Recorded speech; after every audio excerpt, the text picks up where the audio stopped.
Dans les murs d'Eryx par Kenneth Sterling.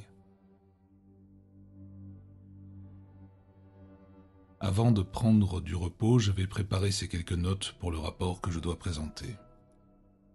Ce que j'ai découvert est si singulier, si contraire à toutes les expériences passées, que cela mérite une description détaillée. J'atterris sur l'aéroport principal de Vénus le 18 mars, temps terrestre, le 9-6 selon le calendrier de la planète. Je faisais partie de l'équipe de Miller. Je reçus mon équipement et une montre adaptée à la rotation légèrement plus rapide de Vénus et me prêtait à l'entraînement habituel du masque. Au bout de 2 jours, je fus déclaré apte à ma mission, quittant le poste de la Crystal Company à Terra Nova à l'aube du 12-6. Je suivis la route que Anderson avait tracée sur la carte. Elle était mauvaise, car ces jungles sont toujours à moitié impraticables après la pluie. C'est probablement l'humidité qui donne aux lianes grimpantes cette consistance de cuir. Il faut parfois les travailler à la machette pendant 10 minutes avant de pouvoir se frayer un passage. Vers midi, il faisait plus sec. La végétation devint plus souple et caoutchouteuse, et la machette travaillait plus facilement. Mais même alors, je ne pouvais avancer très vite. Ces masques à oxygène Carter sont trop lourds, et le simple fait d'en porter un épuise rapidement un homme normalement robuste. Un masque du bois, avec un réservoir d'éponge au lieu de tube, donnerait un air aussi bon en pesant 2 fois moins. Le détecteur de cristal semblait fonctionner parfaitement, indiquant régulièrement une direction qui concordait avec le relevé d'Anderson.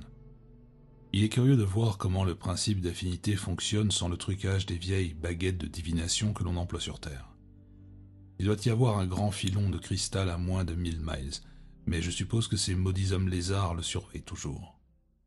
Ils pensent probablement que nous sommes ridicules de venir chercher ce minerai sur Vénus, de même que nous les trouvons stupides de patauger dans la boue, quand ils envoient un morceau, quand ils le gardent sur un piédestal dans leur temple.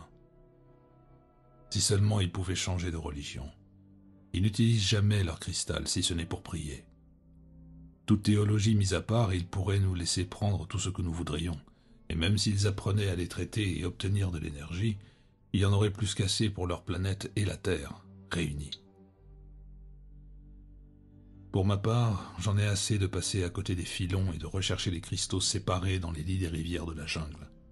Parfois, je souhaiterais qu'on balaie tous ces mendiants couverts d'écailles avec une bonne armée venue de chez nous. Une 20aine de vaisseaux emmènerait suffisamment de troupes pour faire l'affaire.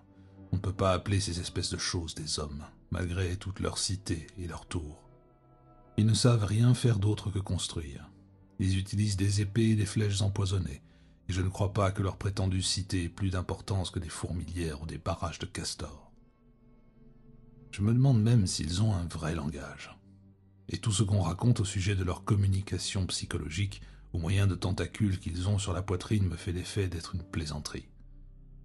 Ce qui trompe tout le monde, c'est qu'ils se tiennent debout, mais ce n'est là qu'une ressemblance physique accidentelle avec l'homme terrestre. J'aimerais bien aller dans la jungle de Vénus sans avoir à faire attention à leur petit groupe ou à esquiver leurs flèches empoisonnées.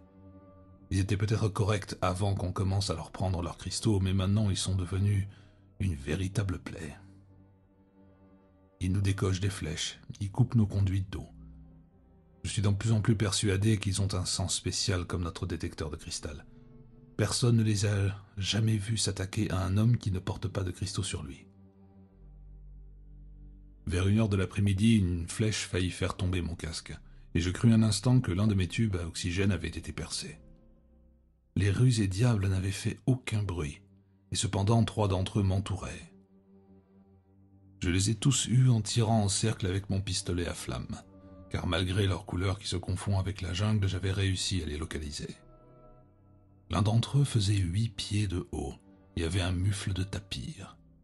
Les 2 autres ne mesuraient que 7 pieds. Ce qui les rend si forts, c'est leur nombre, car un simple régiment de lanceurs de flammes en viendrait rapidement à bout. C'est pourtant curieux qu'ils soient parvenus à établir leur domination sur la planète.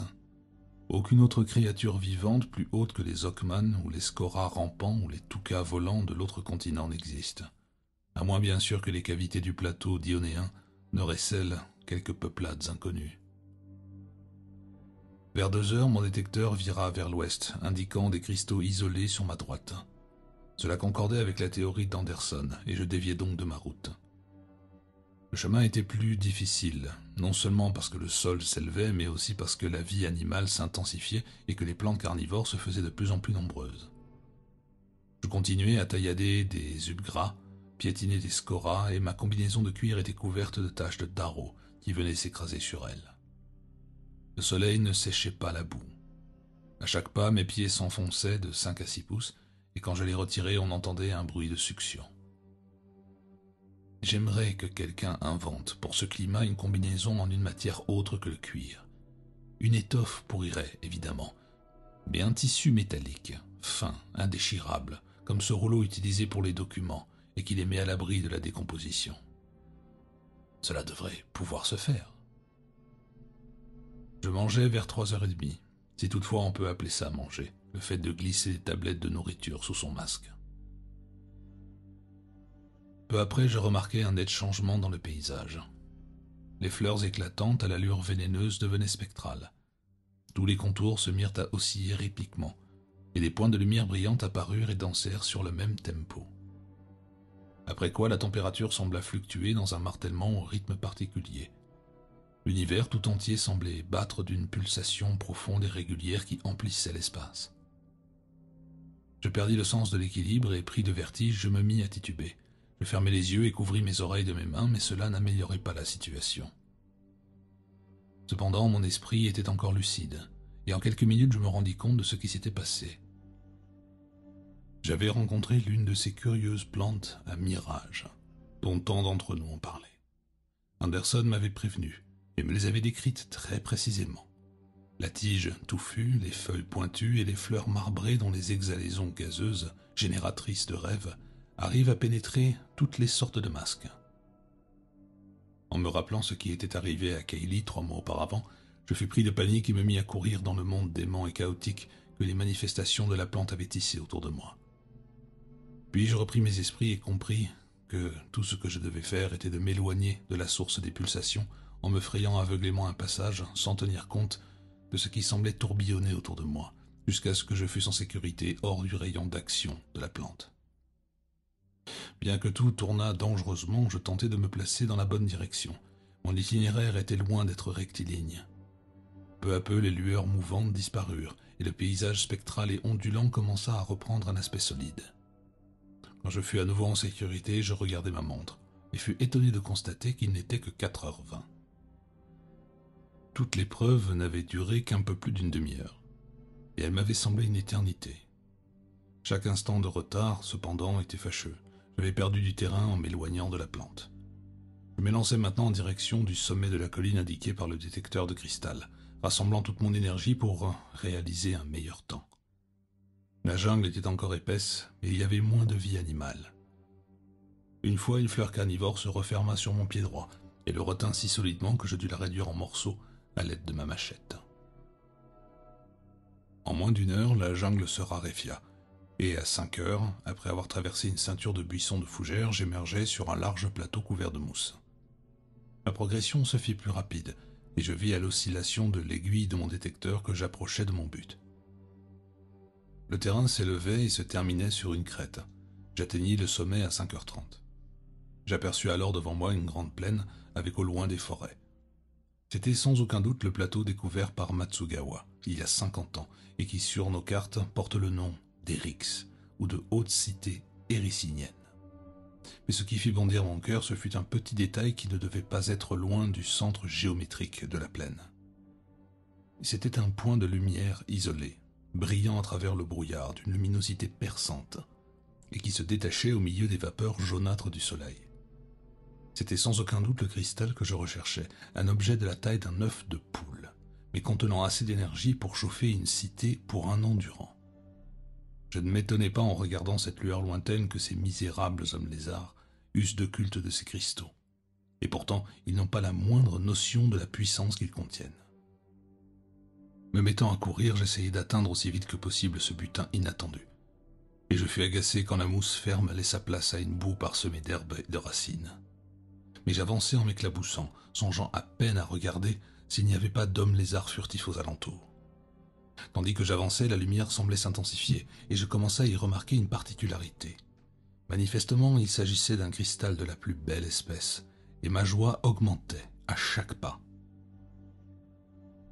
C'est maintenant que je dois faire très attention en écrivant mon rapport, car ce que je vais dire dorénavant concerne des événements sans précédent, quoique heureusement vérifiables.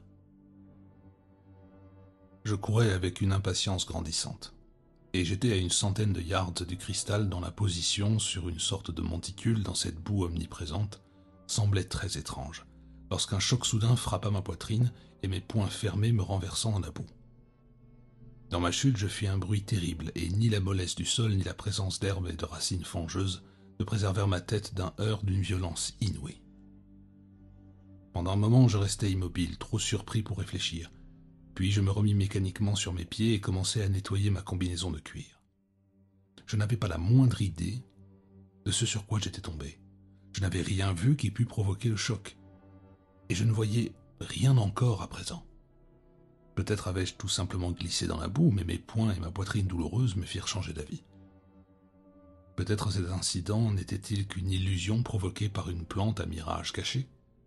Cela semblait peu probable, puisque je n'avais noté aucun des symptômes et qu'il n'y avait pas de trace de cette végétation en cet endroit. Si j'avais été sur la Terre, j'aurais soupçonné une barrière de force installée par un gouvernement pour barrer une zone interdite.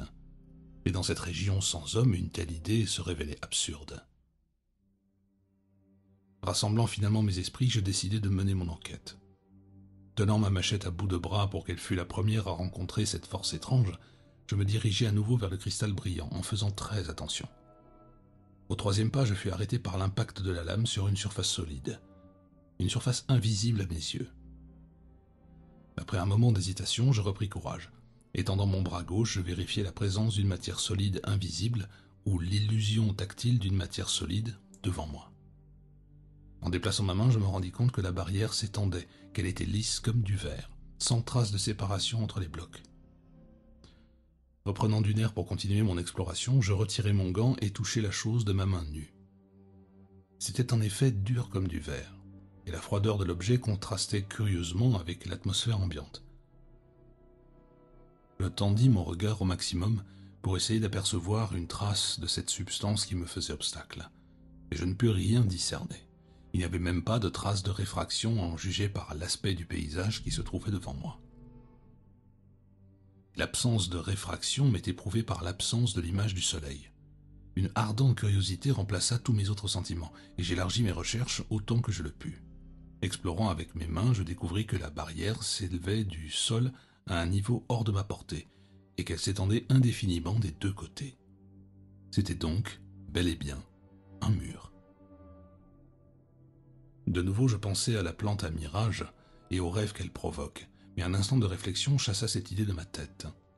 Frappant avec force sur la barrière avec la poignée de ma machette et lançant des coups avec mes bottes, j'essayais d'interpréter les sons que j'entendais.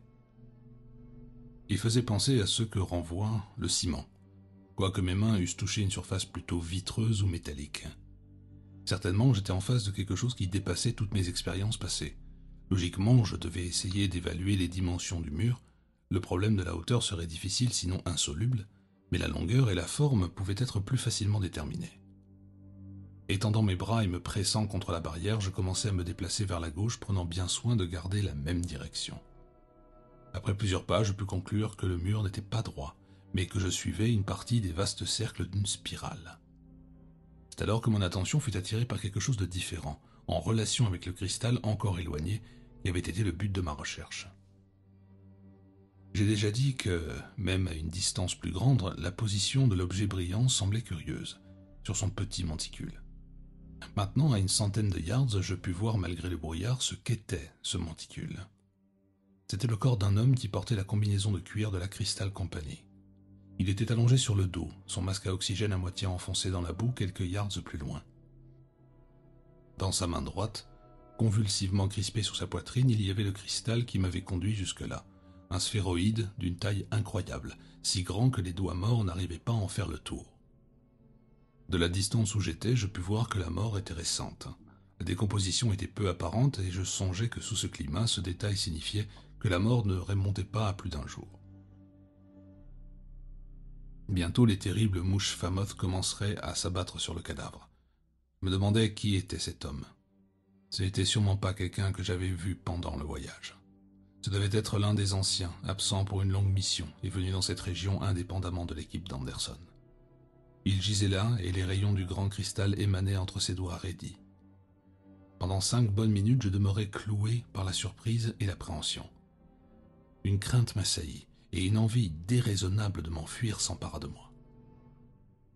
Ce ne pouvait pas être l'œuvre de ces hommes lézards furtifs, car ils tenaient encore le cristal qu'il avait trouvé.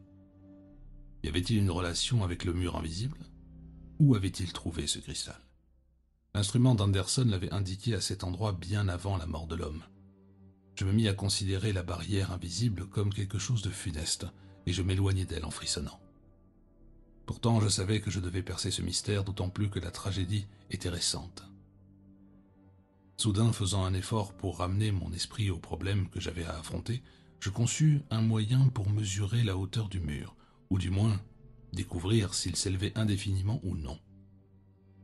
Saisissant une poignée de boue, je laissai l'eau en sortir jusqu'à ce qu'elle prît une consistance, et je la lançai en l'air sur la barrière transparente. À une hauteur d'environ 14 pieds, elle s'écrasa contre la surface invisible, se désintégrant immédiatement et dégoulinant en petits ruisseaux avec une rapidité surprenante. Apparemment, le mur était très élevé. Une deuxième poignée, lancée plus haut, frappa à la surface à environ 18 pieds du sol et disparut aussi rapidement que la première. Je rassemblai toutes mes forces et me préparai à lancer une troisième poignée aussi haut que je le pourrais, laissant l'eau s'échapper de la boue et pressant pour qu'elle atteignît son maximum de consistance. Je l'envoyai si haut que j'eus peur qu'elle ne rencontrât pas la surface. Mais cette fois-ci, elle passa par-dessus la barrière et tomba de l'autre côté en faisant des éclaboussures. Enfin, j'avais une vague idée de la hauteur du mur qui devait être à peu près de 20 ou 21 pieds. Avec une cloison verticale aussi lisse que du verre d'une hauteur de 19 ou 20 pieds. L'ascension devenait évidemment impossible. Je devais donc continuer à faire le tour de la barrière dans l'espoir de trouver une porte ou une extrémité ou une interruption quelconque. L'obstacle formait-il un cercle complet ou une autre figure fermée? Ou était-ce simplement un arc ou un demi-cercle? Je repris mon lent mouvement circulaire vers la gauche, palpant de mes mains la surface invisible dans l'espoir de trouver une fenêtre ou une petite ouverture. Avant de commencer, j'essayais de repérer ma position en faisant un trou dans la boue, mais celle-ci était trop peu épaisse pour conserver une trace. J'évaluais cependant approximativement l'endroit en remarquant un cycade élevé dans la forêt, qui semblait juste dans l'axe du cristal, étincelant à une centaine de yards de là. S'il n'y avait pas de porte ou d'entrée, je pourrais savoir quand j'aurais fait le tour complet du mur. Je n'avais pas beaucoup progressé quand je décidai que l'incurvation représentait un enclos circulaire d'un diamètre d'une centaine de yards. Si le contour était régulier, cela signifierait que le mort était étendu près du mur, à un point situé juste à l'intérieur ou juste à l'extérieur de la barrière. J'allais bientôt m'en assurer. Comme je contournais lentement l'obstacle, sans trouver de porte, de fenêtre ou autre entrée, je décidai que le corps était à l'intérieur. En m'approchant, les traits du mort me semblèrent vaguement troublants. Je trouvais quelque chose d'alarmant dans son expression et dans le regard de ses yeux vitreux. Quand je fus tout près, je l'identifiai comme étant Dwight, un vétéran que je n'avais jamais connu personnellement, mais qu'on avait désigné au poste l'année précédente. Le cristal qui l'étreignait était certainement une belle prise, le plus grand spécimen que j'eusse jamais vu. J'étais si près du corps que j'aurais pu le toucher s'il n'y avait pas eu la barrière, quand ma main gauche qui continuait son exploration rencontra un angle à la surface invisible. En une seconde, je pris conscience qu'il y avait une ouverture d'environ 3 pieds de large, qui s'élevait du sol jusqu'à une hauteur hors de ma portée. Il n'y avait pas de porte. Sans hésiter, j'entrai et m'avançai vers le corps qui gisait à angle droit du passage que j'avais franchi et qui semblait être un couloir sans porte. Je fus surpris de découvrir que l'intérieur de ce vaste enclos comportait des séparations. En me penchant pour examiner ce cadavre, je découvris qu'il n'avait pas de blessure. Cela me surprit à peine puisque la présence de cristal démentait le voisinage des indigènes pseudo-reptiles. Cherchant une cause possible de la mort, mes yeux se posèrent sur le masque d'oxygène qui gisait près des pieds du cadavre. C'était vraiment significatif. Sans cet objet, aucun être humain ne pouvait respirer l'air de Vénus plus de 30 secondes. Et Dwight, si c'était lui, avait apparemment perdu le sien. Il l'avait probablement bouclé avec négligence, de telle sorte que les poids des tubes avaient probablement détaché les brides, chose qui ne se produirait pas avec un masque du bois, dont le réservoir est en éponge. La demi-minute de sursis avait été trop courte pour permettre à l'homme de se baisser et de récupérer sa protection, ou bien la teneur en cyanogène de l'atmosphère avait été anormalement élevée à ce moment-là. Probablement était-il absorbé dans la contemplation du cristal. Apparemment, il l'avait juste sorti de la poche de sa combinaison car celle-ci était déboutonnée. J'entrepris d'extraire l'énorme cristal des doigts du prospecteur mort. Le sphéroïde était plus grand qu'un poing humain et brillait comme s'il eût été vivant dans les rayons rougeoyants du soleil de l'ouest. En touchant la surface phosphorescente, je frissonnais involontairement, comme si, en m'emparant de ce précieux objet, j'eusse reporté sur moi la malédiction qui avait frappé cet homme. J'enfouis précautionneusement le cristal dans la poche de ma combinaison de cuir. Je n'avais jamais été sujet à la superstition. Plaçant le casque de l'homme mort sur son visage, je me redressai et reculai dans le passage invisible jusqu'à l'entrée de la grande enceinte. Je ne pouvais pas croire un seul instant que des humains eussent pu construire cet édifice. Il n'y a que 72 ans que nos vaisseaux ont atteint Vénus, et les seuls êtres humains sur la planète sont ceux de Terra Nova. La science humaine ne connaît aucune substance solide aussi parfaitement transparente et non réfléchissante. On peut exclure les invasions humaines préhistoriques sur Vénus, si bien qu'il ne reste que la solution d'une construction indigène. Une race oubliée d'êtres évolués aurait-elle précédé les hommes lézards en tant que maîtres de Vénus? Malgré leurs cités élaborées, il semblait difficile de créditer les pseudo-reptiles d'une entreprise de cette sorte. Il devait y avoir une autre race, des siècles auparavant, dont c'était là peut-être le dernier vestige. D'autres ruines d'une origine analogue seront-elles découvertes par des expéditions futures? Le but d'une telle construction dépasse les conjectures, mais son matériau étrange et apparemment peu pratique suggère un usage religieux. Me rendant compte de mon incapacité à résoudre ce problème, je décidai que tout ce que je pouvais faire était d'explorer la structure invisible. J'étais convaincu qu'il y avait différentes salles et couloirs qui s'étendaient sur la plaine couverte de boue apparemment ininterrompue, et je pensais qu'une connaissance du plan selon lequel ils étaient disposés me fournirait les indications utiles. C'est pourquoi, reprenant le passage et passant à côté du corps, je commençai à m'avancer le long du couloir, vers l'intérieur, d'où le mort était probablement arrivé. Je remis à plus tard une enquête sur les lieux mêmes. Tâtonnant comme un aveugle malgré la clarté du soleil, j'avançai lentement. Bientôt le couloir s'incurva brusquement et commença à former une spirale vers le centre. De temps en temps, ma main découvrait un passage latéral sans porte, et plusieurs fois je rencontrais des carrefours de 3 ou 4 avenues divergentes. Dans ces cas-là, je suivais toujours la roue intérieure, qui semblait être continue. J'aurais tout le temps d'examiner les voies transversales après avoir atteint le centre. Enfin, je sentis que le couloir se terminait dans un vaste espace à découvert. En tâtonnant autour de moi, je découvris que j'étais dans une pièce circulaire d'environ 10 pieds de diamètre, et d'après la position du cadavre par rapport à certains points que j'avais repérés dans la forêt, j'estimais que cette pièce se trouvait approximativement au centre de l'édifice. 5 couloirs s'ouvraient, en plus de celui par lequel j'étais arrivé. Et je gardais celui-ci en mémoire, alignant dans mon esprit le corps et un arbre sur l'horizon, tandis que je restais à l'entrée de la chambre. Il n'y avait rien de particulier dans cette pièce, excepté le sol de boue présent partout. Je me demandais si cette partie du bâtiment avait un toit. Je recommençai mon expérience en lançant une poignée de boue et je découvris tout de suite qu'il n'y en avait pas. Il y en avait eu un et il avait dû tomber depuis longtemps, car aucun débris n'arrêta mes pas. Tandis que je réfléchissais, je fus frappé par le fait que cette structure apparemment primaire était dépourvue de trous, de crevasses ou d'autres marques de ruines. Qu'était-ce? Et qu'avait-ce été? De quoi était-ce fait? Pourquoi n'y a-t-il aucune trace de panneaux séparés dans les murs vitreux et étonnamment homogènes? Pourquoi n'y avait-il pas de traces de porte intérieure ou extérieure? Je savais seulement que j'étais dans un édifice rond, sans toit, sans porte, fait d'un matériau dur, lisse, parfaitement transparent, non réfléchissant et non réfléchi, d'une centaine de yards de diamètre avec beaucoup de couloirs et une petite pièce circulaire au centre. Je ne pourrais rien apprendre d'autre par mes investigations. Je remarquais maintenant que le soleil était très bas à l'ouest, disque d'or rouge flottant dans un lac écarlate et orange, au-dessus des arbres couronnés des brumes de l'horizon. Fallait donc que je me dépêche si je voulais trouver un endroit sec pour dormir avant qu'il ne fasse trop sombre. J'avais décidé longtemps auparavant de camper pour la nuit sur le plateau ferme et couvert de mousse près de la crête d'où j'avais aperçu le cristal brillant, confiant dans ma chance habituelle pour me préserver d'une attaque d'hommes-lézards. Mon opinion avait toujours été que nous devrions voyager par groupe de 2 ou plus pour que l'un de nous pût monter la garde la nuit. Et le nombre des attaques nocturnes était si faible que la compagnie ne s'en était pas préoccupée.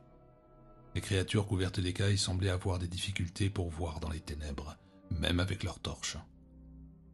Ayant repris le couloir par lequel j'étais arrivé, je me mis en marche pour ressortir de l'édifice. Une exploration plus poussée pouvait encore attendre un jour. Cherchant mon chemin à tâtons du mieux que je le pus dans le couloir en spirale, avec pour simple repère un vague souvenir des taches d'herbe sur la plaine, je me retrouvai une fois de plus à proximité du cadavre. Il y avait maintenant 1 ou 2 mouches fameuses qui volaient au-dessus du visage couvert par le masque, et je sus que la décomposition allait commencer. Avec un sentiment de dégoût instinctif, je levai ma main pour chasser cette avant-garde de nécrophage, quand une chose surprenante se produisit. Un mur invisible, arrêtant ma main, m'apprit que, malgré mon attention, je n'étais pas revenu au couloir dans lequel gisait le corps. Au lieu de cela, j'étais dans un couloir parallèle, ayant sans aucun doute pris un mauvais virage. Espérant trouver une porte de sortie devant moi, je continuai à avancer, mais je me heurtai à un mur. Il me faudrait donc retourner à la pièce centrale et reprendre mon chemin. Je ne pouvais situer exactement où j'avais commis l'erreur. Je regardai le sol pour voir si par miracle mes traces étaient restées, mais je compris aussitôt que la boue ne conservait pas les empreintes. J'eus peu de difficulté à retrouver le centre et une fois là, je réfléchis avec soin sur le chemin correct. J'étais allé trop à droite la première fois. Cette fois-ci, je devrais prendre à gauche quelque part, mais où? Je le déciderai au dernier moment. En tâtonnant pour la seconde fois, j'étais à peu près sûr que j'étais sur le bon chemin, et j'obliquai à gauche à une jonction que je fus certain de reconnaître. La spirale continuait, et je fis attention à ne pas me perdre dans un de ces passages adjacents. Bientôt, et à ma déception, je vis que j'avais dépassé le corps. Ce passage conduisait au mur extérieur, à un tout autre point. Dans l'espoir qu'une issue existerait dans la moitié du mur que je n'avais pas encore exploré, j'avançai encore, mais je me heurtai pour finir à la barrière solide. De toute évidence, le plan du bâtiment était beaucoup plus complexe que je ne le pensais. Je me demandais maintenant si je devais retourner au centre ou emprunter quelques couloirs latéraux qui menaient vers le corps. Si je choisissais cette dernière solution, je courais le risque de bouleverser le schéma mental que j'avais de l'endroit où je me trouvais. Par conséquent, il valait mieux que je ne m'y risque pas, à moins de laisser une trace visible derrière moi. Mais cela posait un problème, et je me torturais l'esprit pour trouver une solution. Je n'avais rien sur moi qui pût laisser une marque quelconque, aucun objet dont il me fût possible de me séparer, rien à éparpiller. Mon crayon ne laisserait sans doute aucune marque sur le mur invisible, et je ne pouvais semer mes précieuses tablettes de nourriture. Même si je l'avais voulu, il n'y en aurait pas eu assez, et de plus, elles se seraient enfoncées instantanément dans la boue. Je fouillai mes poches à la recherche d'un vieux carnet pour en arracher les pages et les éparpiller au sol. En vain. Il était tout à fait impossible de déchirer le métal fin et solide du rouleau de documents que la décomposition ne pouvait attaquer. Dans l'atmosphère particulière de Vénus, je ne pouvais pas me séparer de ma combinaison de cuir, et je ne portais aucun sous-vêtement à cause du climat. J'essayai de barbouiller de boue les murs lisses et invisibles, mais découvris qu'elles disparaissaient aussi vite que les poignées que j'avais lancées pour mesurer la hauteur. Finalement, je sortis mon couteau et essayai de graver une ligne sur la surface vitreuse et fantôme. Quelque chose que je pusse reconnaître avec ma main même si je ne pouvais pas le voir. Mais ce fut inutile car la lame ne put laisser la moindre trace sur ce matériau inconnu. Découragé, je recherchais de mémoire la pièce centrale. Il me semblait plus facile de revenir à cette pièce que de m'orienter à partir de l'endroit où j'étais. Et j'eus peu de difficulté à la retrouver. Cette fois-ci, je notai sur mon rouleau tous les virages que je prenais, dessinant un diagramme grossier et hypothétique de ma route, notant tous les couloirs adjacents. C'était évidemment un travail d'une lenteur affolante, puisqu'il fallait tout déterminer par le toucher et que les possibilités d'erreur étaient infinies. Mais je pensais qu'au bout du compte, cela serait profitable. Le long crépuscule de Vénus s'épaississait quand j'atteignais la pièce centrale, mais j'espérais pouvoir gagner la sortie avant la nuit. Comparant mon dessin avec mes souvenirs, je crus avoir repéré mon erreur, et une fois de plus, je me remis en marche sûr de moi le long des couloirs invisibles. J'obliquais plus à gauche que lors de mes précédentes tentatives et j'essayais de noter mes virages sur le rouleau au cas où je me tromperais encore. Dans l'obscurité croissante, je voyais la silhouette du cadavre sur lequel planait un nuage répugnant de mouches fabottes. D'ici peu de temps, les Sick Flight émergeraient de la boue pour achever le macabre travail. Approchant du corps avec quelque répugnance, je me préparais à l'enjamber quand une soudaine collision avec le mur m'indiqua que je m'étais de nouveau trompé. Je me rendis compte alors clairement que j'étais perdu. La complexité de ce bâtiment était trop poussée pour une solution improvisée, et il me faudrait probablement procéder à une réflexion plus méthodique avant d'espérer en sortir. Pourtant, j'étais impatient de me retrouver au sec avant la nuit totale. C'est pourquoi je retournai une fois de plus au centre, et me mis à faire toute une série d'essais et d'erreurs, prenant des notes à la lueur de ma lampe électrique. Ce faisant, je remarquai avec intérêt qu'elle ne produisait aucun reflet, et pas la moindre réverbération sur les murs transparents qui m'entouraient. Je m'y attendais car le soleil ne s'était à aucun moment reflété sur le matériau étrange. J'étais encore en train de tâtonner quand l'obscurité devint totale. Une lourde brume cachait la plupart des étoiles et des planètes, mais la Terre était parfaitement visible, point brillant bleu-vert au sud-est. Ça aurait été une vue magnifique au télescope. Je pouvais même distinguer la Lune quand les vapeurs s'atténuaient un peu. Il était impossible de voir le cadavre, mon seul repère. Aussi je revins à la pièce centrale après quelques divagations. Il n'y avait rien à faire jusqu'au jour, et il ne me restait qu'à m'arranger de mon mieux ici. Se coucher dans la boue ne serait pas très agréable, mais c'était faisable dans mon vêtement de cuir. Lors d'autres expéditions, j'avais dormi dans des pires conditions. Mon équipement vaincrait ma répugnance.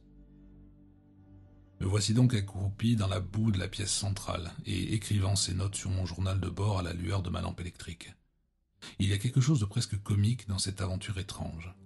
Perdu dans un bâtiment sans porte, dans un bâtiment que je ne peux pas voir. J'en sortirai probablement demain matin de bonne heure et je serai de retour à Terra Nova avec le cristal en fin d'après-midi. Incontestablement, celui-ci était magnifique, avec un éclat surprenant même à la faible lueur de cette lampe. Malgré ma fatigue, le sommeil est long à venir, c'est pourquoi je suis en train d'écrire. Je dois maintenant m'arrêter. Il y a peu de danger à attendre des maudits indigènes dans cet endroit. Ce que j'aime le moins, c'est le cadavre, mais heureusement mon masque à oxygène m'en épargne les pires effets. J'utilise les cubes de chlore très parcimonieusement. Je vais prendre quelques tablettes de nourriture et m'endormir. À plus tard. Après-midi du 13-6. Il y a eu plus d'ennuis que je ne pensais. Je suis encore dans le bâtiment et il faut que j'agisse rapidement et intelligemment si je veux être au sec cette nuit. Il m'a fallu longtemps pour m'endormir et je ne me suis pas réveillé avant midi. J'aurais dormi plus longtemps si le soleil n'avait pas été aussi brûlant. Le cadavre était peu agréable à voir, grouillant de sick flights et recouvert d'une nuée de mouches famottes. Quelque chose avait fait tomber le masque du visage, et il valait mieux ne pas regarder. Enfin, je me secouai et me brossai, pris quelques tablettes de nourriture, et mis un nouveau tube de chlorure de potassium dans l'électrolyseur de mon masque. J'utilise ces cubes très lentement, mais j'aimerais en avoir une plus grande réserve. Je me sentais beaucoup mieux après avoir dormi et j'espérais pouvoir sortir du bâtiment très rapidement. En consultant les notes et les dessins que j'avais faits, je fus impressionné par la complexité des couloirs et par la possibilité d'avoir fait une erreur fondamentale. Des 6 ouvertures qui partaient de la pièce centrale, j'en avais choisi une en croyant que c'était celle par laquelle j'étais entré, au jugé. Quand je me tenais juste à l'entrée, le cadavre, à 50 yards de là, était juste en ligne avec un certain lépidodendron de la forêt. Maintenant, il apparaissait que cette estimation n'était pas d'une précision suffisante. La distance du corps causait une différence de direction relativement légère par rapport à l'horizon quand on l'observait des ouvertures voisines de celle par laquelle j'étais entré. En outre, l'arbre n'était pas si différent des autres sur l'horizon. Après vérification, je découvris à mon grand regret que je ne pouvais affirmer avec certitude laquelle des 3 ouvertures était la bonne. Est-ce que j'avais traversé une autre série de virages à chaque fois que j'avais essayé de sortir? Cette fois-ci, j'allais en être sûr. Malgré l'impossibilité de tracer une piste, je pouvais cependant laisser une marque. Si je ne pouvais pas me séparer de ma combinaison, je pouvais en revanche, grâce à mon abondante chevelure, abandonner mon casque. Et il était assez grand et assez léger pour rester d'une manière visible à la surface de la boue. C'est pourquoi je retirai l'objet grossièrement hémisphérique et le posai à l'entrée de l'un des couloirs de droite. Je suivrai ce couloir en supposant qu'il était correct, reprenant les virages dont je me souvenais et notant tout. Si je ne trouvais pas une issue, j'épuiserais systématiquement toutes les possibilités, et si elles échouaient, j'entreprendrais d'explorer les avenues qui partaient de l'ouverture suivante de la même manière, et j'en ferais de même avec la troisième, si c'était nécessaire. Tôt ou tard, je finirais bien par me retrouver sur la bonne voie, mais je devais faire preuve de patience. En mettant les choses au pire, j'atteindrais peut-être la plaine juste à temps pour passer la nuit au sec. Les résultats furent assez décourageants, mais ils me permirent d'éliminer l'ouverture de droite en moins d'une heure. Ce couloir semblait ne comporter qu'une succession de cul-de-sac, se terminant chacun à grande distance du corps, et je m'aperçus très vite qu'il n'en avait pas été ainsi dans mes explorations du jour précédent. Comme auparavant toutefois, je retrouverais facilement mon chemin vers la pièce centrale. À 1 heure de l'après-midi, je posai mon casque à l'entrée du deuxième couloir, et je me mis à explorer les avenues. Au début, je crus reconnaître les virages, mais je me trouvai bientôt dans un ensemble de couloirs tout à fait inconnus. Je ne pouvais pas même m'approcher du corps, et cette fois-ci j'étais même coupé de la pièce centrale, quoique j'eusse cru avoir noté tous les mouvements que j'avais faits. Il semblait y avoir des croisements et des intersections traîtres et trop subtiles pour que je parvinsse à les noter sur mon plan. Je commençais à ressentir un mélange de colère et de découragement. La patience finirait bien sûr par l'emporter, mais je voyais que mes recherches devaient être minutieuses, infatigables et de longue haleine. À 2 heures de l'après-midi, j'étais encore en train d'errer dans d'étranges couloirs, tâtonnant toujours, regardant attentivement mon casque et le cadavre, et prenant des notes avec de moins en moins de confiance et de moins en moins d'espoir. Je maudis la stupidité et la curiosité qui m'avaient attiré dans ce labyrinthe de murs invisibles, en pensant que, si je ne m'en étais pas occupé et que j'eusse fait demi-tour aussitôt après avoir pris le cristal du cadavre, j'aurais été maintenant en sécurité à Terra Nova. Soudain, il me vint à l'esprit que je pourrais peut-être, avec mon couteau, creuser un tunnel sous les murs invisibles et réduire ainsi mon itinéraire jusqu'à l'extérieur, ou vers un couloir conduisant à l'extérieur. Je n'avais aucun moyen de connaître la profondeur des fondations du bâtiment. Mais la boue omniprésente prouvait l'absence de tout autre sol que la terre. Fixant le cadavre de plus en plus horrible, je me mis à creuser fiévreusement avec la lame large et tranchante. Il y avait environ 6 pouces de boue à moitié liquide sous laquelle le sol devenait brusquement plus solide. Ce sol devait être d'une couleur différente, un argile grisâtre qui ressemblait à celle qu'on trouve près du pôle nord de Vénus. Comme je continuais près de la barrière invisible, je vis que le sol devenait de plus en plus dur. Une boue liquide emplissait l'excavation dès que je retirais l'argile, mais je continuais à travailler. Si j'arrivais à creuser un passage sous le mur, la boue ne m'empêcherait pas de sortir en rampant. Mais à 3 pieds de profondeur, la dureté du sol m'empêcha de creuser davantage. Sa consistance était plus dense que ce que j'avais rencontré jusque-là, même sur cette planète. Mon couteau grattait l'argile agglutinée et les fragments qui en jaillissaient étaient comme des pierres solides ou des morceaux de métal. Finalement, même ce travail devint impossible et je dus m'interrompre sans avoir pu atteindre le mur. Cet effort qui avait duré 1 heure avait été aussi vain que futile, car il m'avait demandé beaucoup d'énergie et a forcé à prendre une autre tablette de nourriture et à mettre un autre cube de chlore dans le masque à oxygène. Il m'a également obligé à interrompre mes tâtonnements, car je suis encore trop épuisé pour marcher. Après avoir débarrassé la boue de mes bras et de mes mains, je m'assieds par terre pour écrire ces notes, appuyé contre le mur invisible et tournant le dos au corps. Celui-ci est maintenant devenu une masse grouillante de vermine, et l'odeur a commencé à attirer les acmones fangeux de la jungle. Je remarque également que beaucoup d'herbes de la plaine lancent des tentacules nécrophages vers la chose, et je ne crois pas qu'elle soit assez longue pour l'atteindre. Je souhaite que des animaux vraiment carnivores comme les scorates apparaissent, car alors ils sentiront mon odeur et ils ramperont jusqu'à moi. Ces choses-là ont un sens très développé de l'orientation. Je pourrais les voir venir et noter approximativement leur itinéraire. Cela me serait sûrement d'une grande utilité. Puis, mon revolver me débarrasserait d'eux. Quel rêve! Maintenant que j'ai écrit ces notes, je vais me reposer un peu et je reprendrai mes tâtonnements. Aussitôt que je serai revenu à la pièce principale, ce qui devrait être assez facile, j'essayerai d'ouverture de gauche. Peut-être qu'après tout, je pourrai sortir avant la nuit. La nuit, 13-6. Nouvel ennui. Mon évasion sera extrêmement difficile, car il y a des choses que je n'avais pas soupçonnées. Encore une nuit dans la boue et demain nouvelle bataille pour mes mains. J'interrompis mon repos et je fus debout à 4 heures du matin. Après environ 15 minutes, j'atteignis la pièce centrale et posai mon casque sur la dernière des 3 entrées possibles. M'engageant dans cette ouverture, il me sembla que ce chemin m'était plus familier, mais je fus interrompu moins de 5 minutes plus tard par un spectacle qui me causa un choc profond. Un groupe de 4 ou 5 de ces détestables hommes lézards émergeait de la forêt, de l'autre côté de la plaine. À cette distance, je ne pouvais pas les observer distinctement, mais je les vis s'arrêter et se tourner vers les arbres en gesticulant, après quoi ils furent rejoints par une douzaine de congénères. Le groupe se mit en marche vers le bâtiment invisible et je les étudiais avec attention, tandis qu'ils s'approchaient. Je ne les avais jamais vus d'aussi près. Leur ressemblance avec les reptiles était très sensible, mais je savais que c'était seulement une apparence, car ces êtres n'ont aucun point commun avec les reptiles terrestres. De plus près, seule la tête plate et la peau verte et visqueuse comme celle d'une grenouille pouvaient y faire penser. Ils marchaient sur leurs moignons épais et leurs ventouses faisaient des bruits curieux dans la boue. C'étaient des spécimens tout à fait moyens, de 7 pieds de haut, avec des longs tentacules noueux sur la poitrine. Les mouvements de ces tentacules, si les théories de Fogg, Ererg et Jonath sont correctes, ce dont je doutais mais que je suis beaucoup plus enclin à croire maintenant, indiquaient que ces créatures tenaient une conversation animée. Je sortis mon pistolet à flamme et me tins prêt à soutenir un rude combat. Les chances étaient inégales, mais l'arme me donnait un avantage certain. Si ces êtres connaissaient le bâtiment, ils viendraient jusqu'à moi et de cette façon m'indiqueraient le moyen d'en sortir, de la même façon que l'auraient fait les Skora carnivores.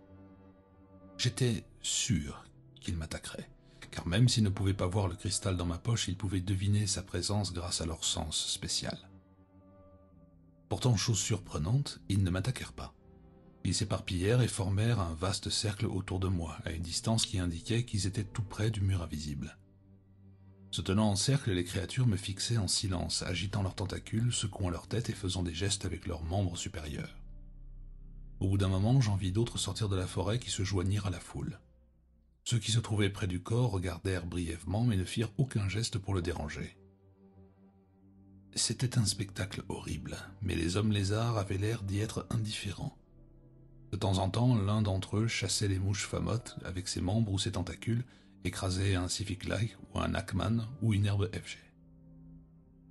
Regardant ces nouveaux venus inattendus et grotesques et me demandant avec inquiétude pourquoi ils ne m'attaquaient pas tout de suite, je perdis un moment la volonté et l'énergie nécessaires pour continuer de rechercher la sortie.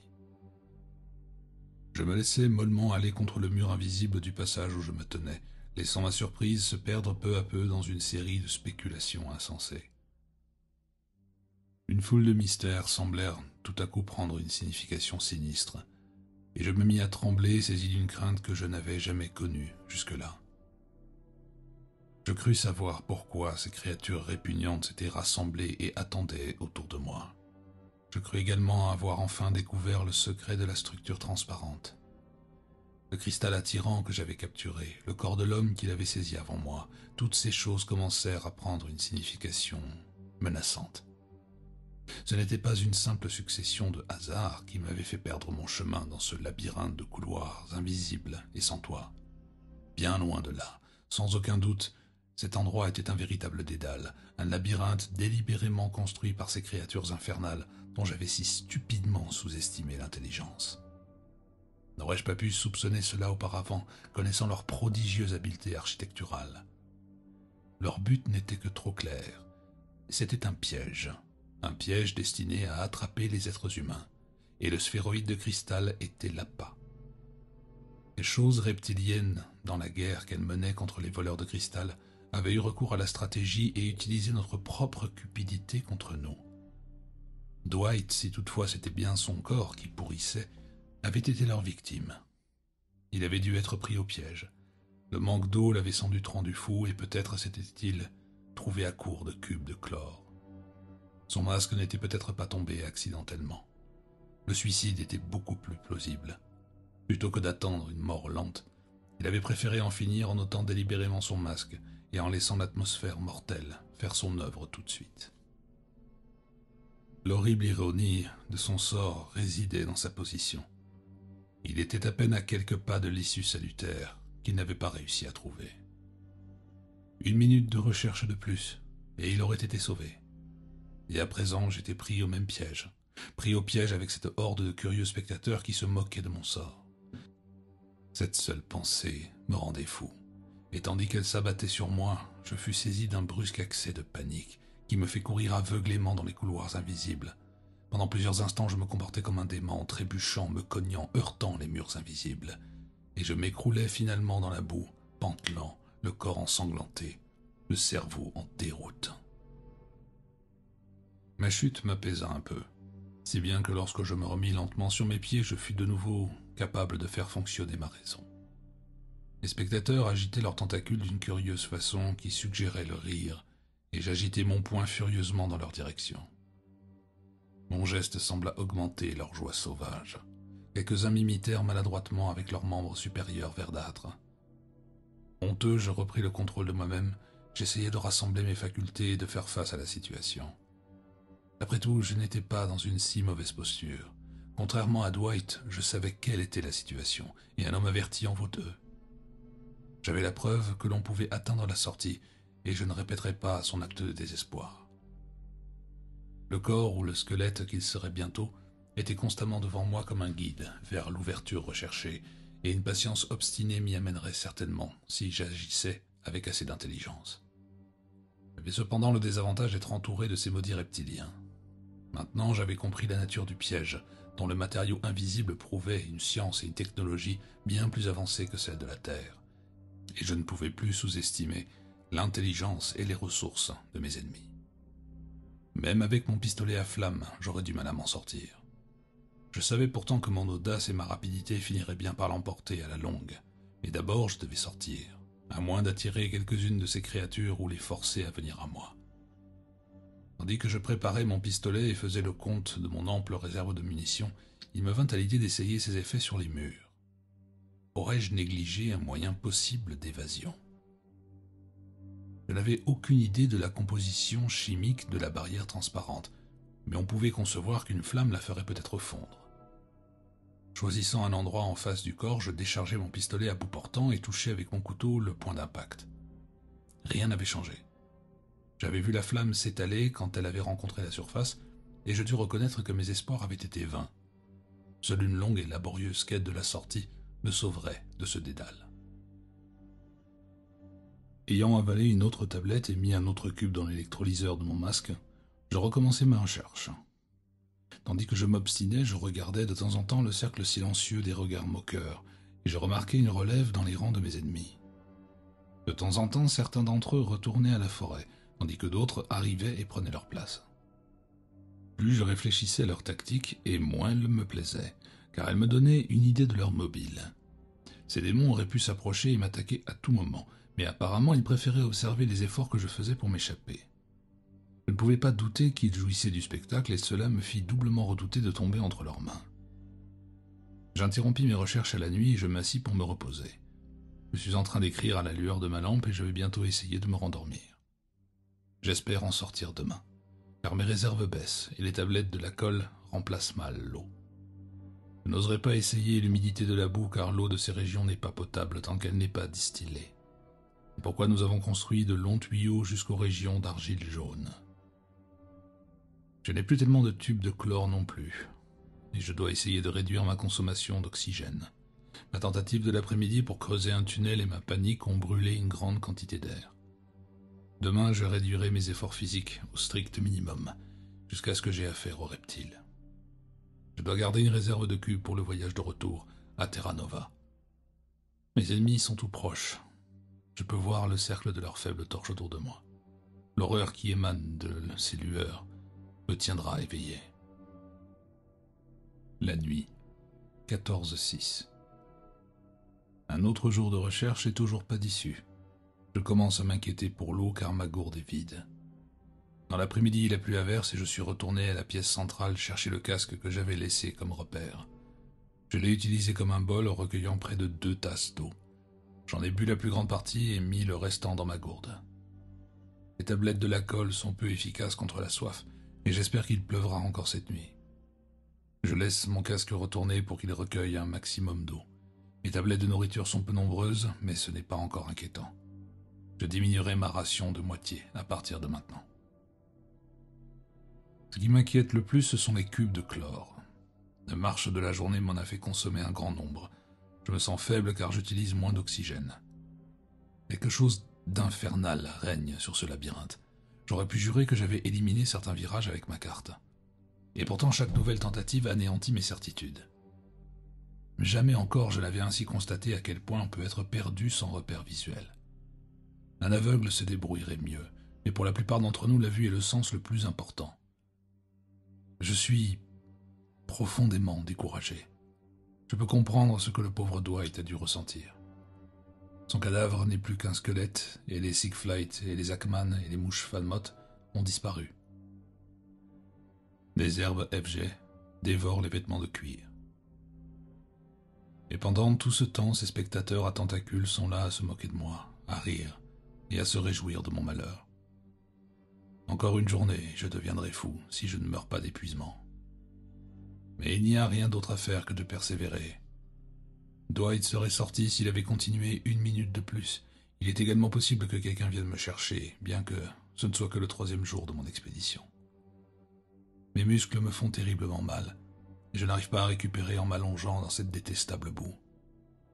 La nuit dernière, malgré ma terrible fatigue, je n'ai dormi que par intermittence, et j'ai peur que cette nuit cela ne se reproduise. Je vis dans un cauchemar sans fin, à mi-chemin entre le sommeil et la veille. Ma main tremble, et je n'arrive plus à écrire.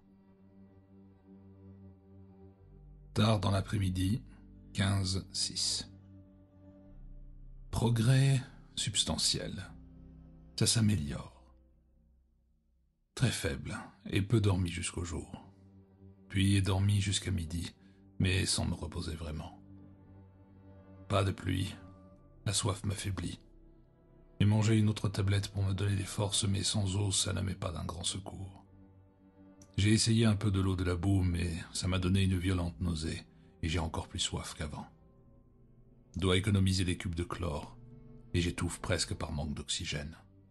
Je peux pas marcher la plupart du temps, mais j'arrive à ramper dans la boue. Vers 2 heures de l'après-midi, j'ai cru reconnaître quelques couloirs et je me suis approché plus près du squelette. Je me suis égaré une fois dans un cul-de-sac, mais j'ai retrouvé la piste principale grâce à mes cartes et à mes notes. Ma tête est faible à cause de la soif, la suffocation et l'épuisement, et je n'arrive pas à comprendre ce que j'ai écrit. Les maudites choses vertes continuent à m'observer et à rire avec leurs tentacules. Elles gesticulent d'une manière qui me laisse croire qu'elles sont en train de se livrer à une plaisanterie qui m'échappe. C'est à 3 heures que j'ai vraiment mis dans le mille. Il y avait une porte que, selon mes notes, je n'avais pas encore passée, et quand je l'essayais, je découvris que je pouvais ramper vers le squelette. La route formait une forme de spirale qui ressemblait beaucoup à celle qui m'avait amené jusqu'à la pièce centrale. Chaque fois que j'arrivais à un passage latéral ou à une jonction, je gardais l'itinéraire qui semblait se rapprocher le plus de mon premier voyage. Tandis que je continuais mes cercles et que je m'approchais de mon repère, les guetteurs à l'extérieur intensifièrent leurs gesticulations incompréhensibles et leurs rires sardoniques et silencieux. De toute évidence, ils voyaient quelque chose d'amusant dans ma progression, comprenant sans doute à quel point je serais sans défense quand je les affronterais. Je les laissais à leur joie, car tout en réalisant mon extrême faiblesse, je comptais sur mon pistolet à flamme et sur ses nombreuses munitions pour me sortir des griffes de ces détestables reptiliens. J'avais repris espoir, mais je n'essayais pas de me lever. Il valait mieux maintenant continuer à ramper et garder mes forces pour affronter les hommes lézards.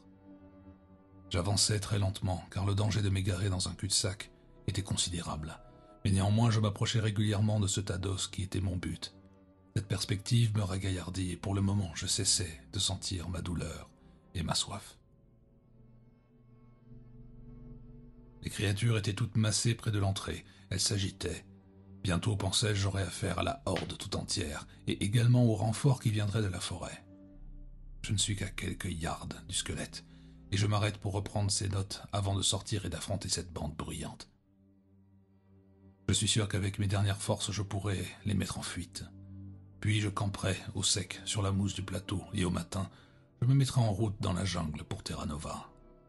Je serai satisfait de revoir les hommes. Les dents de ce crâne ont un rictus horrible.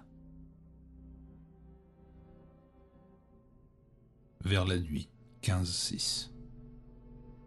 Horreur et désespoir, je me suis trompé de nouveau. Après avoir pris ces notes, je me rapprochais du squelette, mais je rencontrais brusquement un mur. Je m'étais trompé une fois de plus, et je me retrouvais où j'avais été 3 jours auparavant, lors de ma première tentative pour sortir du labyrinthe. Je restais anéanti dans la boue tandis que les choses verdâtres à l'extérieur riaient et gesticulaient. Au bout d'un moment, je repris conscience. Avec mes dernières forces, je mis un autre cube dans l'électrolyseur, délibérément sans tenir compte des besoins de mon voyage de retour. L'oxygène frais me revigorera un peu. Il semblait que j'étais moins près du pauvre Dwight que la première fois, et je me demandais si je ne me trouvais pas dans un autre couloir un peu plus éloigné. Avec ce faible espoir, je me traînais laborieusement, mais au bout de quelques yards, je me heurtais à une impasse. Ainsi donc, c'était la fin. 3 jours ne m'avaient mené nulle part et je n'avais plus de force. Je deviendrais bientôt fou de soif, et je n'avais plus assez de cubes pour me permettre de rentrer. Pourquoi ces êtres de cauchemar s'étaient-ils agglutinés autour de l'entrée? Pour se moquer de moi. Probablement cela faisait-il partie de la plaisanterie, me faire croire que j'approchais d'une issue alors qu'ils savaient pertinemment que tel n'était pas le cas. Il ne me reste plus beaucoup de temps à vivre, mais je suis résolu à ne pas hâter les choses. Le crâne de Dwight est tourné vers moi, poussé par l'une de ces algues qui sont en train de dévorer sa combinaison de cuir. Le regard de cauchemar de ses orbites vides et fixes comme celui des horribles lézards. Cela donne un sens hideux au rictus mort qui découvre ses dents blanches. Je vais rester immobile dans la boue et conserver autant d'énergie que je le peux. Ce journal, qui je l'espère tombera entre les mains de ceux qui viendront me chercher, va bientôt être terminé. Quand j'aurai achevé d'écrire, je me reposerai pendant un long moment. Puis lorsque l'obscurité empêchera ces êtres épouvantables de me voir, je réunirai mes dernières forces pour essayer de lancer le rouleau de parchemin métallique par-dessus le mur dans la plaine. Je ferai attention de l'envoyer à gauche pour qu'il ne tombe pas au milieu de la bande de créatures gesticulantes. Peut-être qu'il sera perdu à jamais dans la boue, mais peut-être qu'il atterrira dans les algues et finira par tomber entre les mains des hommes. S'il peut être lu, j'espère qu'il avertira les hommes de ce piège. J'espère qu'il apprendra à notre race à laisser ces cristaux brillants là où ils se trouvent. Ils appartiennent à Vénus. Notre planète n'en a pas vraiment besoin, et je crois que nous avons violé une loi obscure et mystérieuse. Une loi venue des profonds arcanes du cosmos. Qui peut dire quelles forces obscures, puissantes, animent ces créatures reptiliennes qui gardent si férocement leurs trésors? Dwight et moi-même avons payé comme d'autres ont payé et paieront. Mais il se peut que ces morts isolées ne soient que le prélude à de plus grandes horreurs. Laissons à Vénus ce qui appartient seulement à Vénus. Je suis maintenant très près de la mort, et j'ai bien peur de ne pas avoir la force de lancer le parchemin à la nuit tombée. Si je n'y arrive pas, je suppose que les hommes lézards s'en empareront, car ils se rendent probablement compte de ce que c'est. Mais ils ne sauront pas que mon message plaide en leur faveur. Maintenant que la fin approche, je me sens indulgent envers les choses. À l'échelle cosmique, qui peut dire quelle espèce est la plus grande ou approche le plus d'une norme organique spatiale, la leur ou la mienne? Je viens de sortir le grand cristal de ma poche pour le contempler pendant mes derniers instants. Il brille farouchement d'une manière menaçante dans les rayons rouges du jour qui se meurt. La horde gesticulante l'a remarqué, leurs gestes ont changé d'une manière incompréhensible. Je me demande pourquoi ils restent agglutinés près de l'entrée au lieu de se concentrer à un point plus proche à l'intérieur du mur transparent. Il fait nuit. Je suis très faible. Ils continuent à rire et à sauter près de l'entrée et ont allumé leurs torches infernales. Est-ce qu'ils parlent? J'ai rêvé que j'entendais un son, loin dans le ciel. Rapport de Wellesley Miller, commandant du groupe A. Compagnie du cristal de Vénus Terra Nova, sur Vénus le 16-4. Notre agent A49 Kenton G. Stanfield, 5317 Marshall Street de Richmond en Virginie, a quitté Terra Nova tôt le matin du 12-4 pour un court voyage vers un point indiqué par le détecteur. Retour prévu pour le 13 ou le 14. Non rentré au soir du 15. Avion de reconnaissance FR-58 avec 5 hommes sous mes ordres a pris l'air à 8 heures du soir pour suivre la route avec le détecteur. L'aiguille n'indiquait aucun changement par rapport aux lectures précédentes. Nous avons suivi les aiguilles jusqu'aux hautes terres ériciniennes. Nous avons actionné le puissant phare de recherche pendant tout le trajet. Des fusils à flammes de triple portée et des cylindres de radiation D pouvaient disperser une attaque des indigènes ou un troupeau de scora carnivores. Quand nous fûmes au-dessus de la plaine d'Erix, nous vîmes un rassemblement de lumière que nous sûmes être des torches indigènes. Comme nous approchions, ils s'éparpillèrent dans la forêt. Il devait y en avoir à peu près une centaine. Le détecteur indiqua un cristal à l'endroit où ils s'étaient groupés. En nous approchant de ce point, nos phares localisèrent des objets sur le sol. Un squelette au milieu des algues. Un corps à 3 yards de là. En faisant descendre l'avion près du corps, un bout d'aile s'écrasa sur un obstacle invisible. En nous approchant des corps à pied, nous fûmes arrêtés par une barrière, qui nous surprit énormément. Avançant à tâtons, nous trouvâmes près du corps une ouverture, au-delà de laquelle il y avait un espace avec une autre ouverture qui menait près du squelette. Ce dernier, quoique dépouillé de ses vêtements par les algues, avait à côté de lui l'un des casques de la compagnie. C'était l'agent B9, Frédéric N. Dwight, de la division Koenig, qui avait quitté Terra Nova depuis 2 mois pour une longue mission. Entre le squelette et le corps, il semblait y avoir un autre mur, mais nous identifiâmes aisément le second homme comme étant Stanfield. Il tenait un parchemin dans sa main gauche et un crayon dans sa main droite, et devait être en train d'écrire quand la mort l'a surpris. Aucun cristal n'était visible, mais le détecteur indiquait un grand spécimen près du corps. Nous parvînmes avec difficulté près du cadavre. Il était encore chaud et un grand cristal recouvert par la boue gisait à côté de lui. Nous étudiâmes immédiatement le journal qu'il tenait dans sa main gauche et nous nous préparâmes à rendre des dispositions d'après ses indications. Le contenu de ce parchemin forme le long récit qui précède le rapport, un récit dont nous avons vérifié les éléments et que nous ajoutons comme appendice à ce qui a été découvert. La dernière partie de ce récit indique l'approche de la folie, mais il n'y a aucune raison de mettre en cause la véracité du tout. Stanfield est manifestement mort à la fois de soif, de suffocation, de tension cardiaque et de dépression psychologique. Son masque n'était pas en place et il fournissait librement de l'oxygène malgré une réserve de cubes dangereusement basse. Notre avion ayant été endommagé, nous envoyâmes un câble radio et appelâmes Anderson avec l'avion de secours FG-7, une équipe de sauveteurs et des explosifs. Au matin, FR-58 était réparé et repartit avec Anderson avec à son bord les 2 corps et le cristal. Nous enterrerons Dwight et Stanfield dans le cimetière de la compagnie et enverrons le cristal à Chicago par le prochain vol à destination de la Terre. Plus tard, nous adopterons la suggestion de Stanfield, celle qu'il formule dans la première partie de son rapport.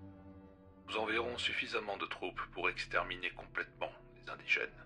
Le terrain étant ainsi dégagé, il n'y a pratiquement pas de limite à la quantité de cristaux que nous pourrons obtenir. Dans l'après-midi, nous étudiâmes le bâtiment ou le piège invisible avec beaucoup d'attention. L'exploration à l'aide de longues cordes et préparant une carte détaillée pour nos archives. Nous fûmes très impressionnés par sa conception et prélevâmes des échantillons de sa substance pour l'analyse chimique. Toutes ces connaissances nous seront utiles quand nous prendrons les différentes villes des indigènes. Notre perceuse à tête de diamant type C a réussi à pénétrer le matériau invisible, et les équipes sont en train de disposer de la dynamite pour tout faire sauter. Il ne restera rien quand nous aurons terminé. L'édifice est une menace à tout trafic aérien. En examinant les plans du labyrinthe, on ne peut s'empêcher d'être impressionné non seulement par l'ironie du sort de Dwight, mais par celui de Stanfield également. En essayant d'atteindre le corps à partir du squelette, nous ne pûmes trouver aucun accès sur la droite, mais Markheim trouva un passage à 15 pieds de Dwight et à 4 ou 5 de Stanfield. Au-delà de ce passage, il y avait un long couloir que nous n'explorâmes que plus tard, mais à droite de ce couloir, il y avait un autre passage conduisant directement au corps.